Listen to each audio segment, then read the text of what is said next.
Hello, my dear ones.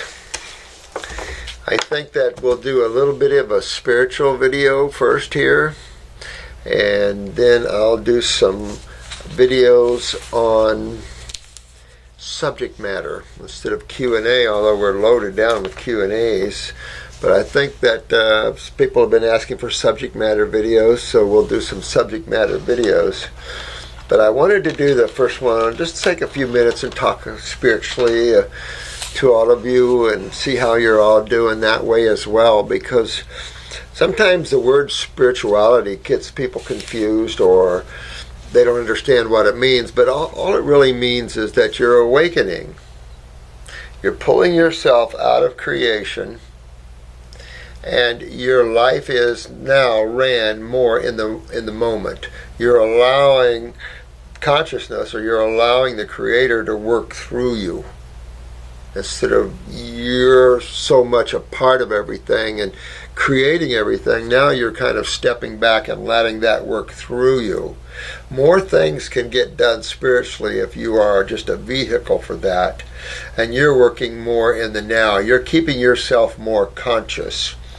Now, I'll read you a poem by Mahesh. I hope I'm pronouncing your name right, my friend. But and this is where he's pulled himself into. And see if you can get what he's saying about the one reality versus the dual reality. It says, nonsense, words or language having little or no sense or meaning. This is the nonsense of enlightenment, is what he calls this. And I'll just read you some of this. I must start out by stating what a paradox this essay is, for I am going to use words and their meanings to describe a sense of nonsense. This itself is a reflection of what a paradox life appears to be, as all things are nothing other than facets of the one and the only God. For God is the singular eternal being that is and simultaneously displays itself as the hierarchy of all manifestations. And I think that it's important that you understand that, in the sense that for those that want the ultimate awakening, you want to awaken up out of creation. The ultimate goal, just my opinion, is for God to maintain its individualities, all the essence that it's created out of its consciousness, and to train each individuality to be consciously aware while still creating in creation. So it's interesting to look at that journey and understand that before you can understand God, you have to go through the only doorway there is to get there. And the only doorway to understand who created all this and how all this is and what all this is you're the key. You're the only key. Each and every one of you are the only key to understanding who this eternal being, this infinite being is.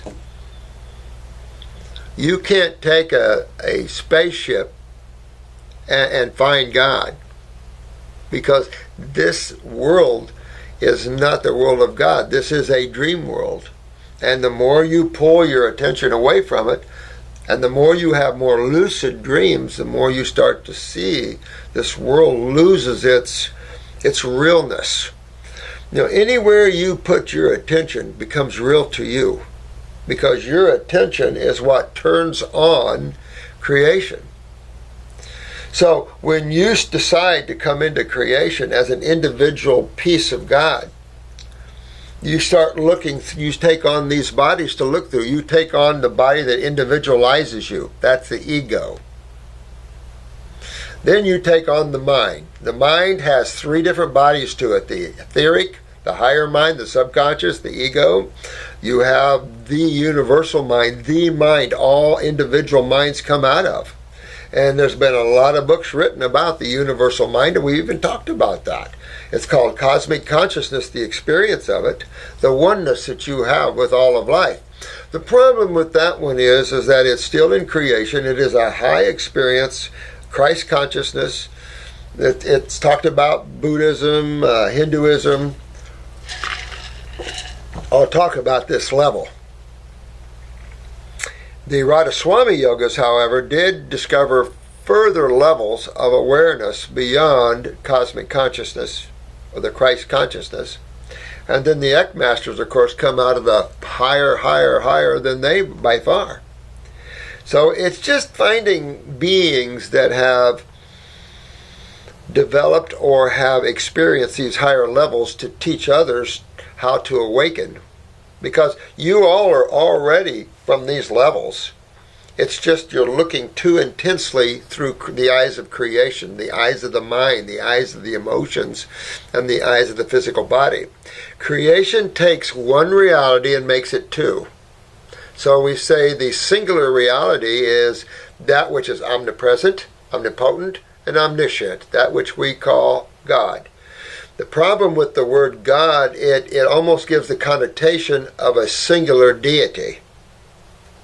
And that it's singular, all right, but a deity it ain't. It's hard to understand consciousness because there is no beginning and no end to it. Notice that in NASA, and notice that in astrology now, or not astrology, but astronomy, they've changed their thinking. The Big Bang Theory is on its way out, and now there is the no beginning and no ending because they can't seem to find a beginning or ending, and everything is made out of stardust.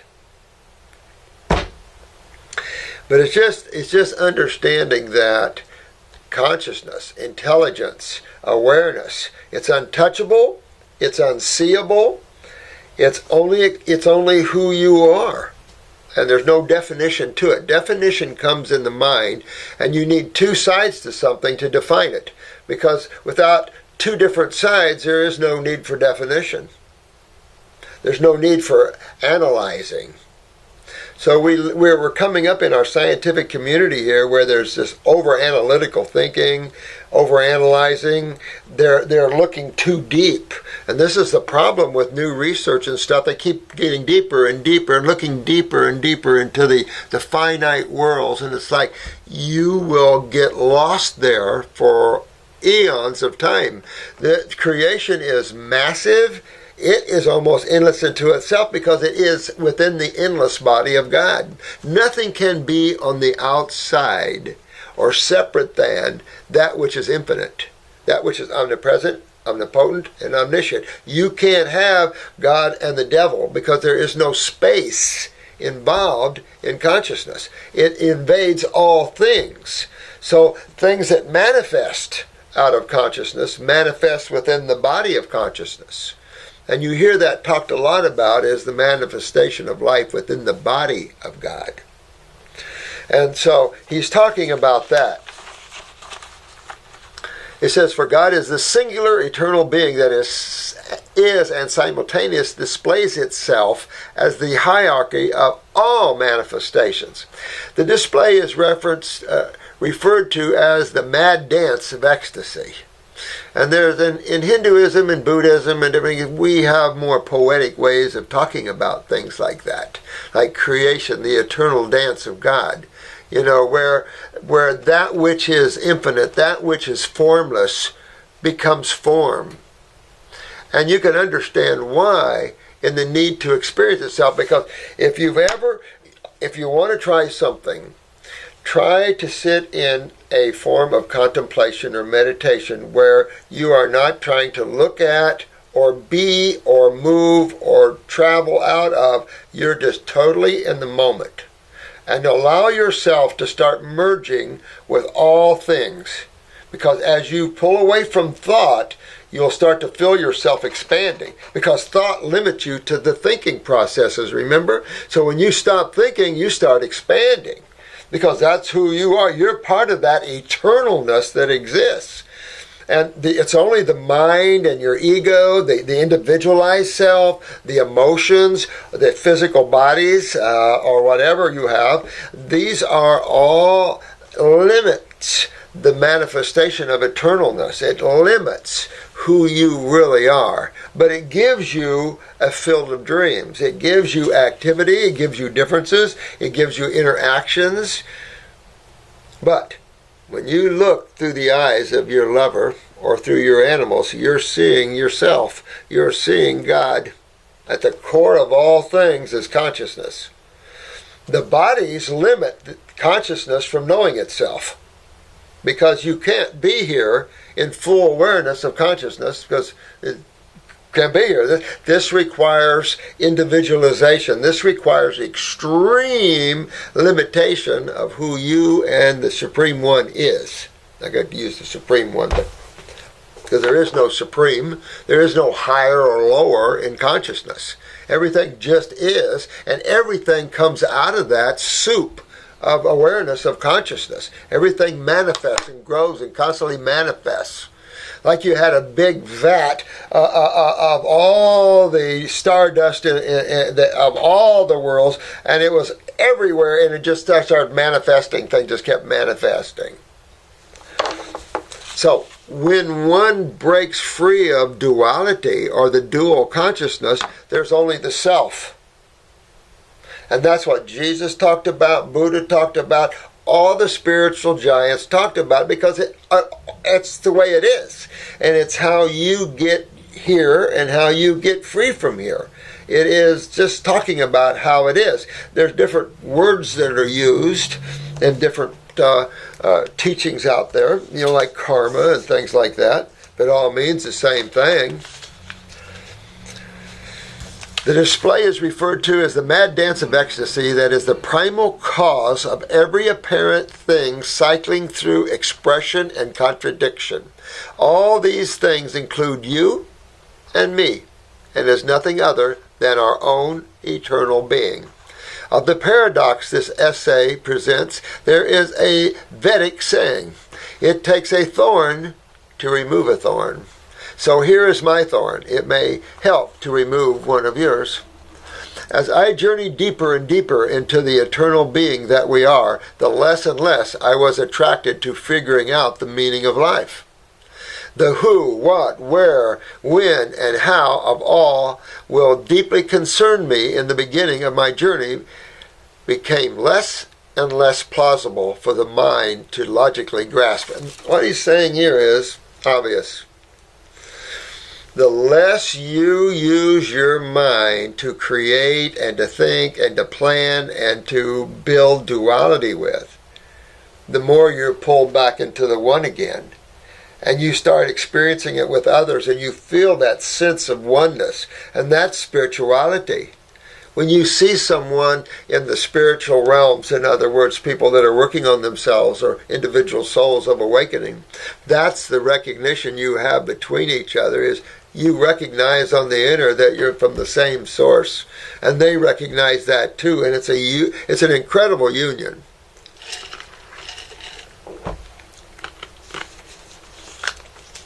The bell tolls for logical figuring out anything, for any sense of meaning to existence that mind can come to by thinking it through.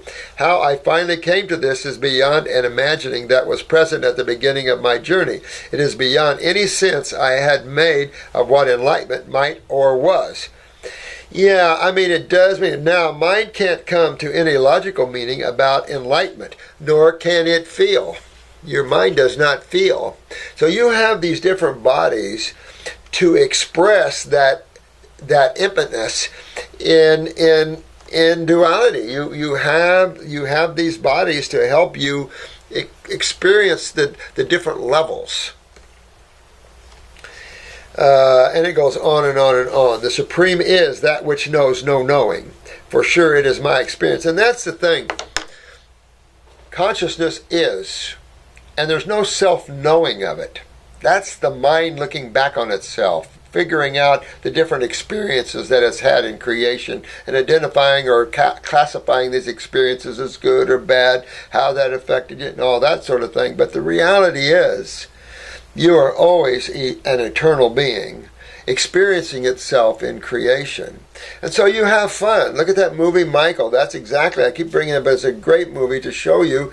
You come fully, you wake up and you have fun here. You can still have fun in your body's conscious, but you've got to get them healthy to enjoy that. So I won't read much more. This is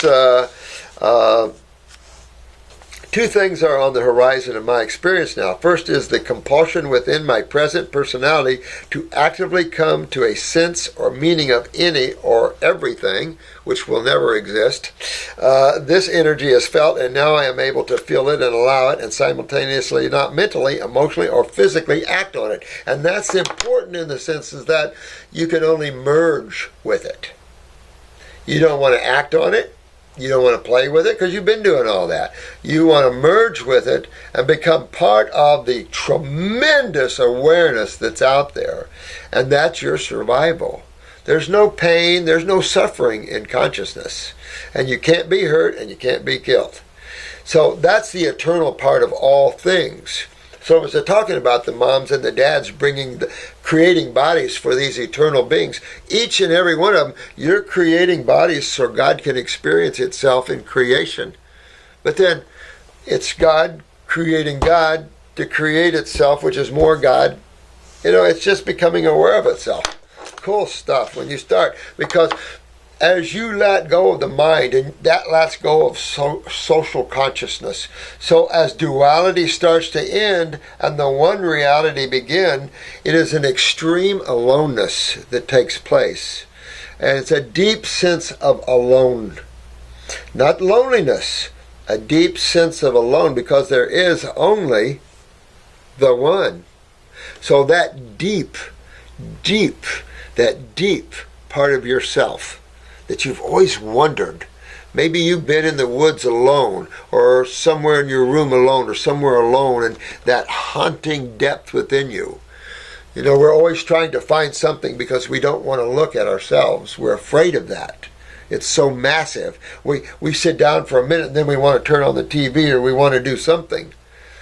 You need to bask in the beauty of the now, because that is a forever ecstasy, forever joy, but is intense, extremely intense, and there's levels to it. That's why you can't get too deep in it and still maintain bodies. You can get enough of it to enjoy your experience on all levels and pull yourself free when the body's time to go.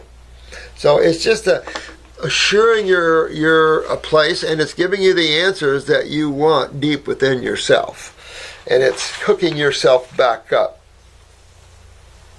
My enlightenment, my awakening is to nonsense, because that's creation. Creation means nothing. Some of these experiences rip you apart, and yet they're Lego pieces.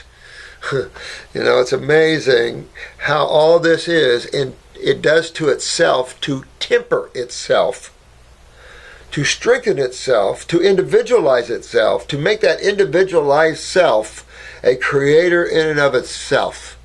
I mean, you can see how massive. I mean, it's unfathomable. It's unfathomable. To an absurdity of logical trying to figure out anything. And this is the thing, is you can't figure out anything when you're working from creation, because that's like medical doctors treating effects. You can treat effects all day long and you can't cure anything doing it. You can look at creation all day long, you can look at the mind, you can look at the emotions, and you'll never find God. You'll find levels that'll bring you into ecstasy and joy like you've never experienced or remember experiencing. And there's all kinds of things. It's endless, but it's still not your home. It's still not who you are. And it's just so massive. That's why I say you're all so beautiful beings. You're all so massive. Even you little ones, little bodies there, we know you're not little souls. You're big souls in little bodies. Your parents get a good sense of that because of your awareness. And never want anybody to suppress that. Some of you young ones here are big, powerful souls, and you're here to help this planet turn itself around, and it's a pleasure to work with you. But it goes on and on and on. So Mahesh, I appreciate the poetry. It is beautiful. I always love, I love all spiritual things, because it's just all about beauty and love, respecting all things, because you know all things come from the same source. So why do you judge something that comes from the same source you do, just because it has a different look to it? I mean, that's the whole idea, is that everything has a different look to it. And that's what you want. You don't want everything to look the same. I know women, they don't want anybody to wear their dress. What was it? Someone was wearing another dress. Who was it? She's wearing one of the girls' dresses. It wasn't, who was it? I forget. Anyway, but movie stars and stuff, they don't want to see anybody wearing their dress. So beautiful, beautiful poetry and stuff. Spiritually, just detach yourself. Learn to let go. It doesn't matter anymore. What once was so at your neck, let it go. Doesn't matter anymore. As you let go of things, you're opening to the higher consciousness to work through and take care of these situations for you. So sometimes it's better if you just sit back and let creation move its own self down the road, and you free yourself from that. Because the intensity right now, if you'll look at it, everything's breathing in. And you see that in the sexes.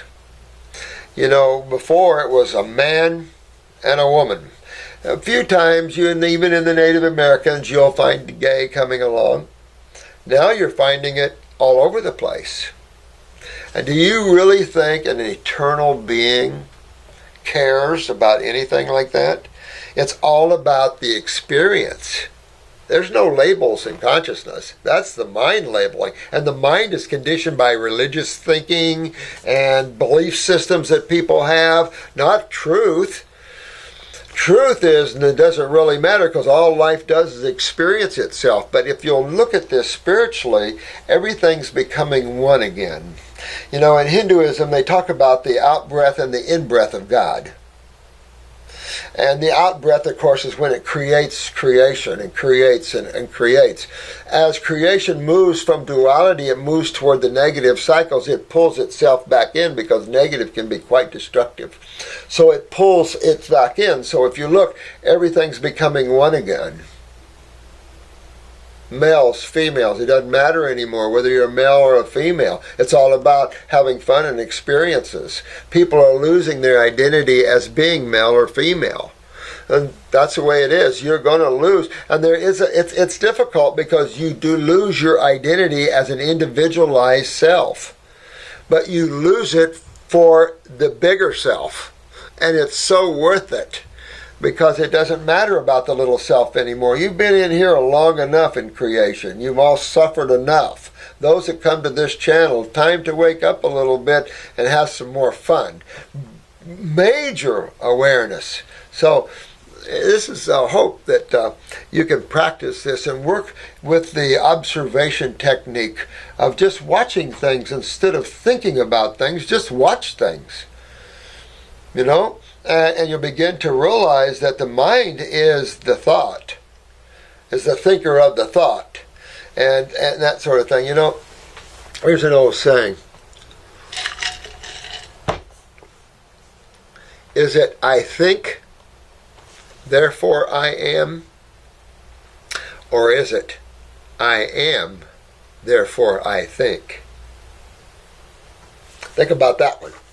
And so, we love you guys. I think I'm going to go on now and do some more videos. We'll cut this one, make it a short little spiritual video. But you want to try to get away from judging others and judging anything. This is all mind stuff, the emotional components. Set all these things to the side and just like you're just finally kicking your shoes off, laying back in a big easy chair, and you're just going to rest. And you're going to watch life just kind of move on. You can move with life and do your things and take your children to school and be in sports or whatever it is. You can go through those things. But watch yourself do those things. Kick back even further to where you can't kick back anymore. You are at who you are. And that is a big merge with all life. You'll start feeling like everything is a part of you and that you're a part of everything, which is true. There's just incredible levels of experience and joy and ecstasy and freedom. Freedom is a big thing because the mind and emotions is a big ball and chain to your experience here. It's how you have experiences, granted, but it can be a big ball and chain around that experience. And so once you can let go of the emotions, because letting go of the lower forms of experience brings you the ecstasy and joy of allness. And there's just nothing to define that. You're home. There's nowhere else to go. You finally made it. And that's all in awareness. And there's no bodies to it. You are a free being to view and play whatever you want to do. And there's a lot. It's difficult to remain in the now and still remember to pick up your kids or do something. I forget a lot of times things because I'm just try to be so much in the moment, and then I go, I'm trying to get my mind to alert me anytime I need to know something or do something. Does a pretty good job, but once in a while, you'll go, yeah. Because it just takes a while getting used to being and using the mind, or using the mind and play being once in a while. It's better to learn to just be in that moment and just let your consciousness be. Don't think. Let the mind think and you not. That's some work. That takes a little practice to work on, and you're going to be doing it in your daily lives, where you're going to be doing your daily lives, but a part of you is pulling back, watching the mind doing things, watching you do your work at wherever. And you just keep working on that part of yourself to keep looking back, keep pulling back, not being involved, but being totally involved, because as you pull back, you'll see everything involved. So you'll actually become more awake. As you start to feed your children raw foods, and particularly the fruits and the berries, your children are going to soar in their awareness. And we've detoxed a ton of young people before. 2 years, infants. And I remember a little 2-year-old we detoxified, and the black stuff come out of this little 2-year-old was a biker son. Very bad biker. President of the Outlaws of Ohio, to give you an idea how bad. And walked into a Hell's Angel bar. They beat the holy crap out of him, put him in the hospital. When he got out of the hospital, he walked right back into their bar. So that's kind of the guy he was. Became a good friend of mine. I like people like that, actually. He realized he was an old soul. He thought he was just a new soul on the planet, couldn't get with anything. I said, no, I see you. You're an old soul. And it turned him totally around. And he was learning out of body traveling and everything, but he was so used to putting the shotgun up to his wife's face. But his kid got pretty violent for a while. But when we detoxified him, he totally went into the peaceful and into the awareness. Well, he started accelerating in school to the point the teachers really didn't like him, because he could see so much about what they were saying. It didn't fit or fit. He saw more to the puzzle than they were seeing, because they were working from the mind and from academics, and he was working from consciousness. With all that is a piece of consciousness. He is working from more totality of a view. And so it was tough. He was in college in his sophomore year, I think it was, in high school. I mean, this kid became extremely smart and awake. And that's what I'm saying. You parents can turn your young ones into more aware of who they really are, and you've got some major spiritual beings that you're bringing into this planet, because this planet needs it bad. So anyway, it was a pleasure coming with you on a small little spiritual video there. There's so much, but I find sometimes I have not a lot to say spiritually, because it's just the act of surrender, the act of letting go, the act of every moment you have the choice of thinking or observing. And I try to stay out of that mind thinking. We're so busy, it's hard to do that, because the mind is pulling you here a lot. There's just so much to remember, but I remember better when I don't use my mind. I can see, store, and then my mind just presents it when I need it. You have to trust in that. But have fun with your spiritual exercises. Learn to just let go and let your body absorb into the universe as big as you want to get. Don't limit to how big, you can expand yourself. And because, remember, you're infinite beings having a physical experience a mental experience and emotional experiences. And these are just experiences. They're worth a dime a dozen. Some can rip you, some can make you laugh, and some can make you cry. But they're just experiences. They're not who you are. So always be who you are. Experience this, experience that, okay. I love you and hope that we all work together spiritually. I hope that we work on the inner planes a lot spiritually. There's a lot going on. The masters are, oh my God, there's just so many beautiful ones of you that are out traveling. So much going on.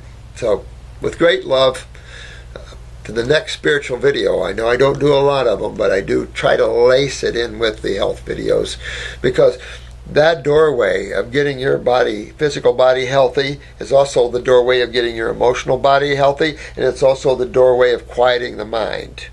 When you do all these things, then you, the real you, starts to come out and shine.